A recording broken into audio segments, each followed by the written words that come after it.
माह रमज़ान के दौरान 70 साल की ज़ईफ़ खातून सारी रात जागते हुए अपने घर के बावर्ची खाने में अपने ज़ईफ़ हाथों को हरकत देते हुए पकवान करती रहती हैं।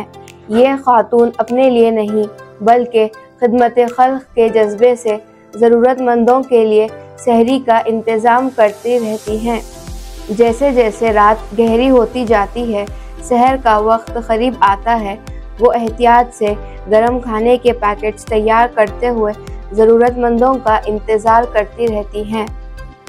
यहाँ हम बात कर रहे हैं सोशल एक्टिविस्ट 70 साला खालिदा परवीन मैडम की, जो कोविड के दौर से ये काम एक जज्बे से कर रही हैं।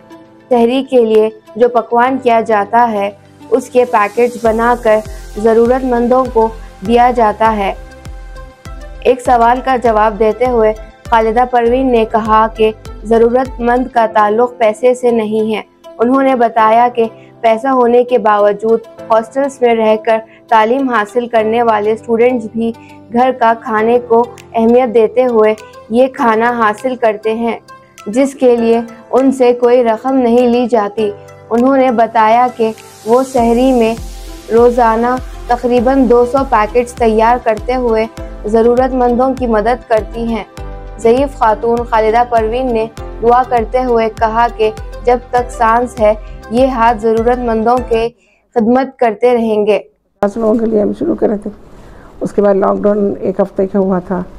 1 हफ्ते के बाद तो फिर हम बोले कि ऐसे तो बहुत से स्टूडेंट्स यहाँ पर मौजूद है, जो कि मैं फर्स्ट डे खाना बांटने गई थी तो कुछ कई स्टूडेंट्स हमसे पूछे थे कि सुबह से खाना नहीं है क्योंकि चूल्हा नहीं है, होटल्स बंद है, हमारे पास कोई रिश्तेदार नहीं है।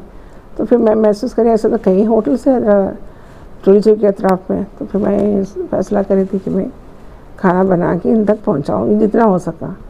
आते थे यहाँ पे हमारे पास में एक किराना दुकान है जिसमें हम किराना लाते हैं हर साल, हर महीना।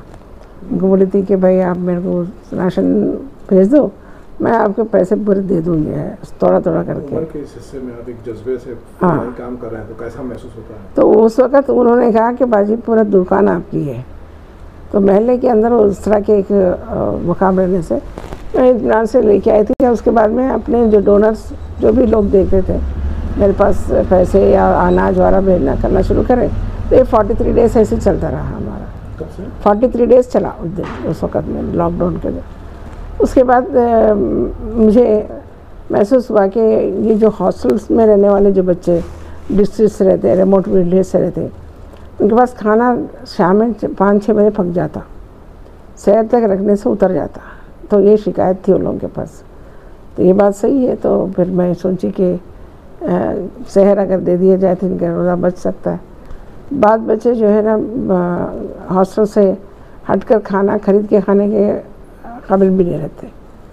तो ये पकवान के लिए कोई माहिर बावर्ची की? हाँ, माहिर नहीं, हाँ लेडीज़ आपकी निगरानी में होता है? हमारी निगरानी लेडीज़ बावर्चियों को बुला लेते हैं हम लोग, मतलब काम करने वाले लोग।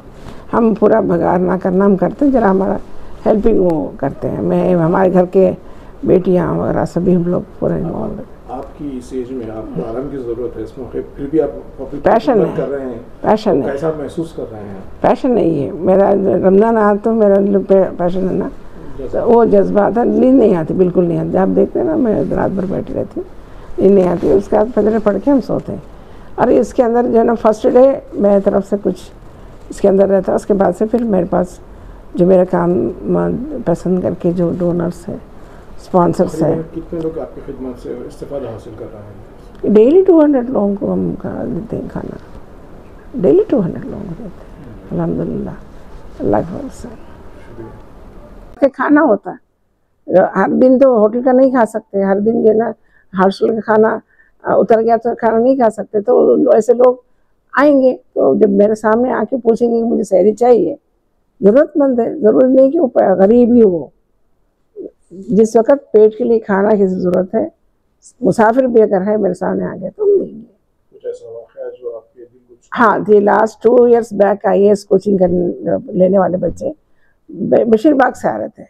तो मैं पूछी थी उनसे, बेटा उतनी दूर से पेट्रोल डाल के आ रहे हैं, इतना आपको खाना वहाँ मिल जाता, इतना पेट्रोल खर्च कर रहे थे। बोले रोज़ होटल के खाने से पेट खराब हो जाता, ये घर का खाना है इसलिए हम आते हैं।